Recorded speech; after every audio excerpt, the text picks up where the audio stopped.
오늘도 지난 시간에 이어서 팔정도에 대해서 살펴보도록 하겠습니다. 초기 불교의 수행으로 부처님께서는 37조도품을 말씀하셨고요. 그 37조도품 가운데 맨 마지막 가르침이 팔정도고, 그렇기 때문에 우리 초기 불교의 수행은 팔정도로 귀결이 된다고 말씀드릴 수 있습니다.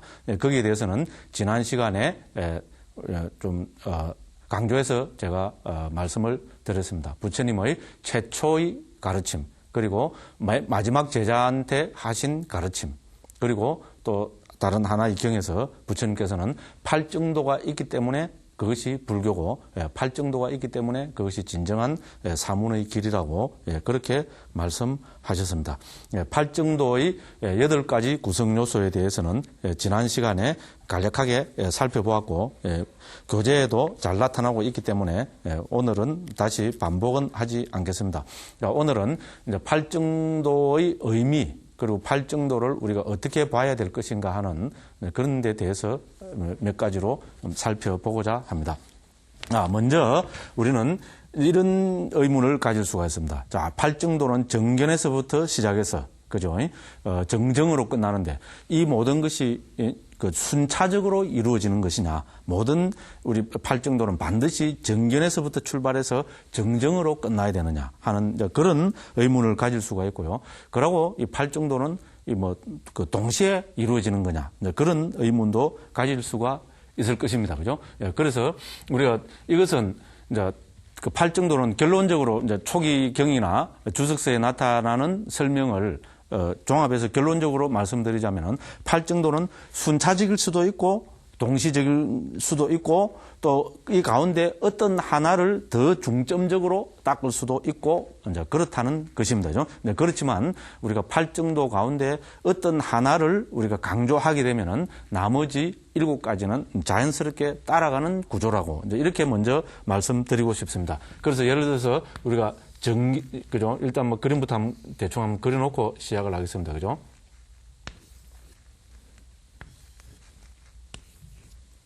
이거를 우리가 팔정도의 8가지 구성 요소로 보겠습니다. 자, 정견부터 해서 이제 이 8가지로 보겠습니다. 그러면은 우리는 정견, 그죠? 사성제에 대한 이해를 그죠? 토대로 해서, 그죠? 바른 생각이 일어나게 되고, 이 바른 생각을 토대로 해서 바른 말, 그죠? 그리고 바른 행위, 그 다음에 바른 생계, 수단 혹은 바른 직업, 그리고 이런 걸 토대로 해서 또 바른 정진, 그 다음에 바른 마음 챙김, 그리고 바른 삼매, 또 이런 걸 토대로 해서 정견이 더욱더 깊어진다. 이런 순차적인 구조로도 먼저 이해를 할 수 있습니다. 그런데 우리가 상식적으로 봐도 반드시, 그죠? 도를 이런 순차적으로 닦아야 된다는 것은 우리는 상식적으로 봐도, 그죠? 이것만이라는 것은 인정할 수 없습니다. 그러니까 우리가 전통적으로 팔정도를 이런 그림으로 그려놓은, 그죠? 그 남방에 특히 많이 있잖아요. 그런 걸 보면은 이것이 어떻게 됩니까? 서로 안에서 연결되는 거로, 그죠? 연결되는 거로도 이렇게 대가 있습니다. 팔정도 한번 구조물을 잘 보시면은, 그죠? 이렇게 연결되는 거로 대가 있습니다. 그러니까 이거는 뭡니까? 우리가 정견이, 그죠? 일어나게 되면은 이 정견은 나머지 8개의 도움을 받아서 정견이 확립된다는 말이고요. 바른 생각도, 바른 사유도 결국은 나머지 7개의 도움을 받아서 이루어진다는 말입니다. 그죠? 그리고 이 8개는 어떻게 됩니까? 총체적으로 함께 굴러가고, 우리 법륜이라고 하죠. 법의 바퀴라고 그렇게 이야기를 하잖아요. 그래서 이 8가지가 모여서 총체적으로 함께 작용하는 것이라고, 그렇게도 이제 이야기를 합니다. 근데 이제 우린 아비달마적으로 보면은, 우리는 깨닫지 못한 사람 입장에서 보면은 팔정도가 한순간에 동시적으로 일어날 수는 없다고 이야기합니다. 조금이라도 거기에는 선후가 있다고 봅니다. 그렇지만은 우리가 성자가 될 때는 이 팔정도가 동시에 다 완성이 된다고 그렇게 이야기를 합니다. 그래서 우리 성자들 같은 경우에는 팔정도가 동시에 이제 굴러가는 것이라고 이제 이렇게 이야기를 하고 있습니다. 그리고 이제 우리가 전통적으로 이제 두 번째 살펴봐야 될 것이, 우리는 전통적으로 불교는 뭡니까? 우리가 사막을 강조합니다. 그죠? 사막은 우리가 계정이잖아. 그죠? 계율, 그죠? 삼매, 그 다음에 통찰지. 이거를 우리는 전통적으로 계정해라고 이야기합니다. 그죠? 계정해 사막을 이야기합니다. 그러면은 이 가운데서 우리는 계에 해당되는 것은 우리 정어, 그죠? 우리가 세 번째인 정어, 네 번째인 정업, 그 다음에 다섯 번째인 정명, 이 세 개를 그러니까 바른 말, 바른 행위, 바른 생계수단, 그죠? 이거를 계라고 이야기하고, 그 다음에 정에 해당되는 것으로서는 우리가 정정진, 정념, 정정. 그러니까 바른 정진, 그죠? 바른 마음 챙김, 바른 삼매. 이게 정에 해당된다고 보고, 해에 해당되는 것은 우리는 정견, 정사유. 그러니까 제일 첫 번째죠. 그죠? 첫 번째, 두 번째입니다. 그죠? 정견과 바른 견해와 바른 사유. 이제 이것이 해학에 해당된다고 이제 그렇게 이야기합니다. 그래서 우리는 팔정도를 닦으면은 우리 초기 불교에서부터 부처님께서 강조하신 계정해 사막이 완성된다고 그렇게 이야기를 하고 있습니다. 이제 이것이 우리가 팔정도와 계정해 사막을 배대치어서 이제 살펴보는 것입니다. 그리고 세 번째로 다시 한번 강조하고 싶은 것은 이제 불교에서 초기 불교에서 중도는 팔정도라는 것, 팔정도가 중도라는 것, 그죠? 불교의 도는 팔정도라는 것, 그죠? 이 팔정도를 초기 불교에서부터 이제 중도라고 불렀다는 것, 그죠? 요거를 다시 한번 강조하고 싶습니다, 그죠? 그래서 우리는 자꾸 이제 그 중도하면은 반야중간의 입장에서 그죠? 중론에 나타나는 팔불 중도, 그죠? 1, 2, 거래, 1, 2, 그죠? 거래, 유무,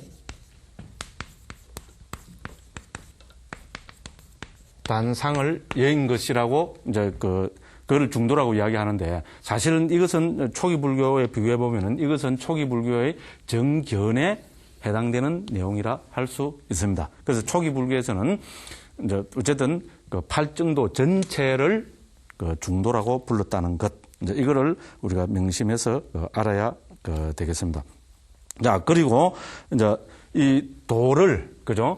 도는 우리가 이 팔정도인데 팔정도의 도는 두 가지 단어로 나타납니다. 초기 불교로 보면은 막가로도 나타나고 빠띠빠다로도 나타납니다. 이거를 우리는 도라 옮기고, 이것도 물론 중국에서 똑같이 도라고 옮겼습니다. 근데 저는 구분해서 옮깁니다. 이거는 도 이렇게 옮기고요. 이것을 저는 닦음이라고 옮기고 있습니다. 왜냐하면 빠띠빠다는 실천의 의미가 있습니다. 빠다는 이거는 길도 되고 우리 다리를 뜻하기도 하거든요. 주로 길입니다. 빠띠는 뭐뭐에 대해서 말거든요. 그러니까 길에 대해서 가는 겁니다. 그러니까 실제로 빠띠빠다는 걸어가는 것을 이야기하는 겁니다. 그러니까 우리가 사성제에서 맨 마지막이 도성제가 바로 팔정도잖아요. 그때 뭡니까? 괴로움의 소멸로 인도하는 도닦음 이래 되거든요. 그 실천의 의미로 쓸 때는 부처님께서 빠띠빠다라는 말로서 말씀하셨고요. 이거를 표제어로서 팔지성도 할 때 그때는 이 단어로 옮겼습니다. 그러니까 실천의 의미에서 쓸 때는 실제로 길을 걸어가는 다는 그런 의미가 있습니다. 길 위를 걸어가는 것. 그죠? 그래서 저는 그걸 도닦음이라고 이제 옮겼습니다. 닦는다는 말은 실제로 우리가 그 수행을 진행해 나가는 거잖아요. 이제 그런 의미입니다. 그래서 이제 네 번째로 말씀드리고 싶은 것은 이 중도는 철학이 아니라 실천이라는 겁니다. 팔정도는 그죠? 철학으로서 하나의 견해로서 말씀하신 것이 아니고 실제적인 도닦음, 길을 걸어가는 실천으로서 강조를 하신 거라는 겁니다. 그죠? 그래서 우리는 어떤 게 중이냐 이래가지고 여러 가지 그죠? 이제 철학적인 그죠? 설명이나 사유를 하는데 그죠? 초기 불교로 보면은 어떤 것이 중이냐? 팔정도가 중입니다. 팔정도 전체를 잘 실천하는 것, 그게 바로 중도입니다. 그죠? 부처님이 정의하신 대로 그죠? 어떤 것이 정견이냐, 사성결을 하는 것, 어떤 것이 정산이냐, 정의냐, 정업이냐, 정명이냐, 이거를 잘 알아가지고 이것을 그죠? 하루 24시간 내 삶에 그죠? 적용시켜서 실천하는 것, 그것이 이제 우리는 팔정도의 중요성이다. 그래서 팔정도는 실제로 우리는 길을 가는 것이다. 그죠? 이제 단순한 이론이나 이제 교학 체계가 아니다. 이거를 말씀드리고 싶습니다. 그리고 또 한 번 또 저는 또 강조하고 싶은 것은 이제 그 여섯 번째로 강조하고 싶은 것은 이제 이 팔정도는 꾸준히 닦아야 되고 실천을 해야 된다는 겁니다. 그죠? 그래서 초기경에서 그죠? 부처님께서 많이 수행하고 강의되는 말씀으로 많이 말씀하신 것이 어떻게 됩니까? 수행은 팔정도는 그죠? 받들어 행하고 개발하고 거듭해서 많이 지어야 된다고 그죠? 이 말씀이 뭡니까? 예, 거듭해서 많이 닦아야 된다는 겁니다. 그죠? 그죠? 한 방에 그죠? 한 방에 해치운다는 이거는 어떻게 보면 요새는 우리 사회도 뭐 복권 이런 거 별로 안 해요. 그런데 몇 년 전만 해도 그죠? 로또 복권 논리잖아요. 아무것도 안 하고 그죠? 복권 하나 사갖고 장롱 속에 탁 넣어놨다가 그죠? 토요일 날 발표하는 건 잘 모르겠네요. 그거 발표할 때 그죠? 딱 그죠? 당첨되면은 인생 역전이 돼버리고 전에 서울 와서 보고 저 몇 년 전에 놀랐습니다. 그 로또 복권 당첨되면은 인생이 확 바뀐다는 겁니다. 우리 불교적으로 얘기하면 범부의 삶에서 성자의 삶으로 간다는 이런 식으로 받으래요. 야, 이건 좀 심하지 않느냐. 그죠? 그런데 저는 문득 또 반성을 해봤어요. 야, 우리 불교에도 그런 논리가 있지 않느냐. 그죠? 한 방에, 그죠? 아무것도 안 하고 있다고, 그죠? 문득, 몰록 한 방에 해치운다는 이런 논리는 곤란하다는 이야기입니다. 그죠? 그래서 팔정도는 어떻게 합니까? 야, 굴러가는 겁니다. 그죠? 꾸준히죠? 오늘도 팔정도, 내일도 팔정도, 모레도 팔정도, 그죠? 금생에도 팔정도, 내생에도 팔정도. 또, 이거는, 그죠? 우리 주석서 이런 데 보면은, 그죠? 요 맨 마지막에 말씀드리겠지만은, 뭔가 하면은, 그죠? 그럼 깨달은 사람은 뭐합니까? 자, 범부는 성자가 되기 위해서, 그죠? 지난 시간에 말씀드렸다시피, 그죠? 아리아가 되기 위해서, 성자가 되기 위해서 팔정도를 실천하고 닦습니다. 그죠? 그러면은 깨달은 사람은 뭐합니까? 깨달은 사람은, 그죠? 검칠해가지고 높은 데 올라가고 가만히 앉아 있습니까? 곤란하지, 그죠? 깨달은 사람은 뭐 하겠습니까? 예. 주석서에 보면은 깨달은 사람도 팔정도를 실천한다. 저는 뭐 눈이 번쩍 뜨여 있습니다. 그렇지 않습니까? 예. 깨달은 사람도 팔정도를 실천합니다. 못 깨달은 사람은 깨닫기 위해서, 범부는 성자가 되기 위해서 팔정도를 실천하고, 그죠? 깨달은 분은 어떻게 됩니까? 깨달은 분은 또 팔정도를 실천해가지고, 예, 말 그대로 이 세상을 이롭게 하는 겁니다. 그죠? 예, 그래서, 하물며 깨달은 분도, 그죠? 이제 이 팔정도를 실천하는데, 못 깨달은 사람이, 그죠? 아무 거 안 하고 있다가 그죠? 몰록 혹은 문득 그죠? 뭔가를 도를 그죠? 터득하고 체득한다고 한다면은 이거는 사행심의 논리가 너무 많다. 그죠? 비불교적이라고밖에 할 수 없다. 저는 그렇게 말씀드리고 싶습니다. 그리고 조금 전에도 말씀드렸다시피 이 팔정도는 예비 단계의 도와 완성된 도로 부처님께서는 주석서는 설명하고 있습니다. 자, 그래서 우리가 예비 단계의 도라는 것은 우리 소위 말해서 이제 범부가 그죠? 이제 불교에서는 못 깨달은 사람을 범부라 그러면 되죠. 범부가 성자가 되기 위해서 하는 그 수행이라고 설명을 하고 있습니다. 그렇죠, 그죠? 그래서 범부는 팔정도를 통해서 우리는 그 성자가 된다고 그렇게 이야기를 합니다. 말 나온 김에 그죠? 이제 불교 초기경에서 많이 나오는 용어이기 때문에 간단하게 한번 설명드리고 가겠습니다. 범부는 초기경에서 그 뿌투짜나라고 이야기합니다. 자, 뿌투라는 말은 우리는 평범함. 이런 보통의 이런 이야기입니다. 그죠? 그래서 자나는 말은 우리가 그 사람을 이야기하거든요. 그래서 우리는 평범한 사람이라는 말입니다. 그죠? 그래서 이제 중국에서 우리 범부로 옮겼습니다. 그죠? 이제 그런 뜻이고, 우리 성자는 지난 시간에 우리가 살펴봤듯이, 그죠? 이거는 아리아라 그럽니다. 그죠? 아리아라 그러는데, 이 성자를 다시 초기경에서는 크게 두 가지로 나누고 있습니다. 자, 아리아는 우리가 잘 알고 계십니다. 유학과 무학으로 나누고 있습니다. 자, 유학은 원어로 보면 셰카라고 합니다. 무학은 부정접두 아를 붙여서 아셰카라고 그럽니다. 우리 셰카는 어근이 뭔가 하면은 식샤입니다. 식샤는 뭔가 하면은 요새 말로 뭐 배운다는 말입니다. 그죠? 배운다는 뜻이거든요. 그러니까 중국에서 뭡니까? 색화를 유학으로 옮긴 겁니다. 그죠? 아직 배울 것이 있는 사람.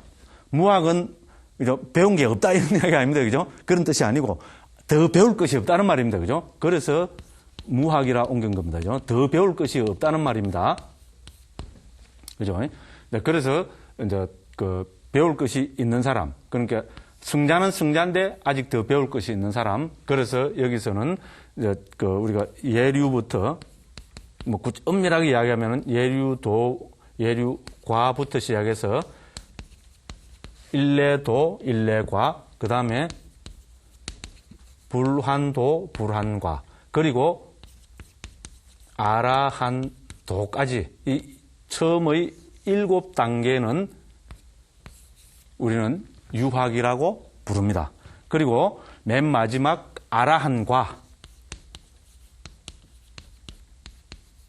아라한과를 우리는 무학이라고 이야기합니다. 그렇죠? 그래서 승자는 유학과 무학으로 나눠지고 유학은 제일 첫 번째인 예류도부터 해서 예류과, 일례도, 일례과, 불환도, 불환과 아라한도까지의 7단계의 승자를 이야기하고 무학은 아라한과의 이제 맨 마지막 단계를 이야기합니다. 자, 그러면은 여기서 이제 또 하나 더 우리가 의문이 그죠? 도와 과, 예를 들어서 예류도, 예류과, 일례도, 일례과 하는 도와 과에 무슨 차이가 있느냐? 예류도와 예류과에 무슨 차이가 있느냐? 근데 이제 경으로 보면은 엄격하게 구분이 되지 않는 거로 보입니다. 그런데 주석서에서는 엄격하게 구분을 하고 있습니다. 자, 도는 말 그대로 우리가 예를 들어서 우리는 요 맨 마지막 시간에 살펴볼 건데 그죠? 예류과를 그죠? 우리가 그 예류의 경지를 얻기 위해서는 어떤 단계를 거쳐야 됩니다. 그죠? 그렇지 않습니까? 그죠? 그래서 우리 예를 대표적인 거로 맨 마지막 시간에 보겠지만은 우리가 유신견, 개금취, 그 다음에 의심, 그죠? 좀 전문적인 용어를 써서 대단히 죄송합니다. 맨 마지막 시간에 한번 살펴보겠습니다. 그래서 우리는 자아가 있다는 견해를 유신경이라고 하고요. 그다음 계율과 의례의식이 집착하는 것을 개금취라고 하고 우리는 법에 대해서 그죠? 가지고 있는 의심을 의심이라고 합니다. 그죠? 자, 이 세 가지를 끊어야 그 사람을 예류과라고 이야기합니다. 됐죠? 그죠? 그래서 그 사람을 예류과라 합니다. 그러면은 예류과를 넣기 위해서는 어떻게 됩니까? 이 세 가지가 끊어지는 단계가 있습니다. 그죠? 그래서 이 세 가지가 남아있으면 아직 범부고 예류도는 이 세 가지가 끊어지는 단계, 그거를 도라고 하고 그래서 다 끊어져서 그 단계에 도달한 것을 과라고 합니다. 그죠? 그래서 도와 과는 다릅니다. 그죠? 끊어지고 있는 단계, 다 끊어진 단계. 끊어지고 있는 단계는 도고 다 끊은 단계는 과가 됩니다. 그죠? 이제 그렇게 해서 도와 과를 구분을 하고 있거든요. 그래서 이제 아비달마에서는 이 도의 순간은 일찰나라고 이야기합니다. 한 순간에, 그죠? 뭡니까? 우리,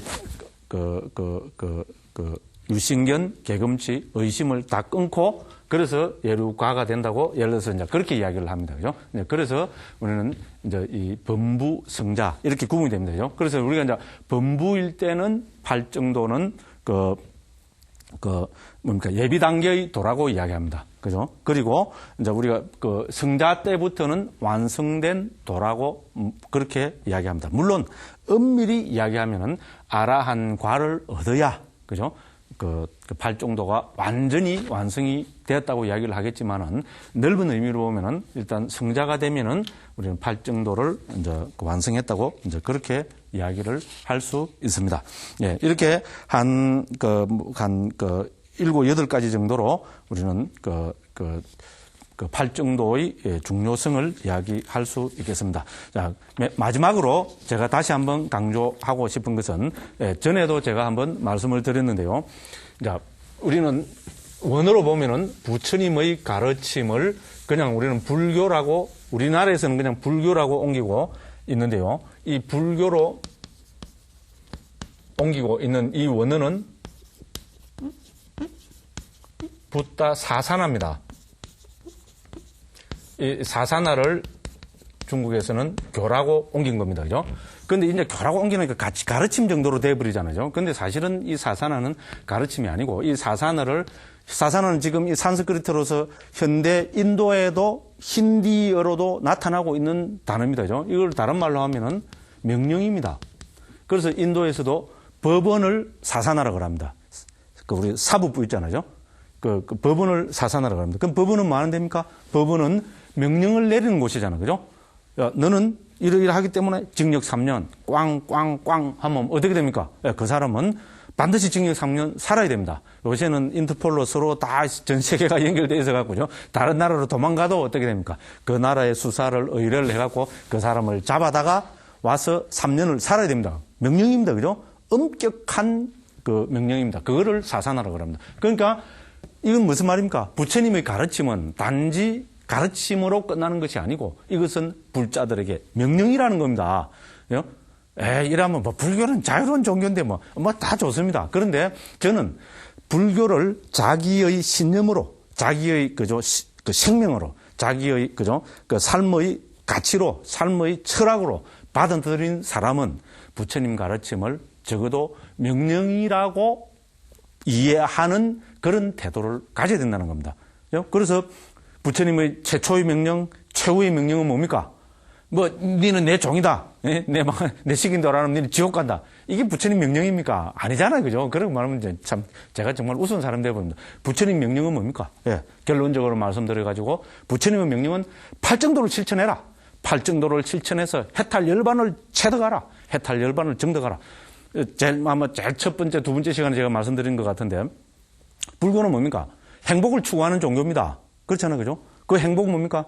금생의 행복, 내생의 행복, 궁극적인 행복입니다. 열반은 궁극적인 행복입니다. 궁극적인 행복을 실현하고자 하는 사람은, 최상의 행복, 어떤 행복을 실현하고자 하는 사람은 팔정도를 닦아라.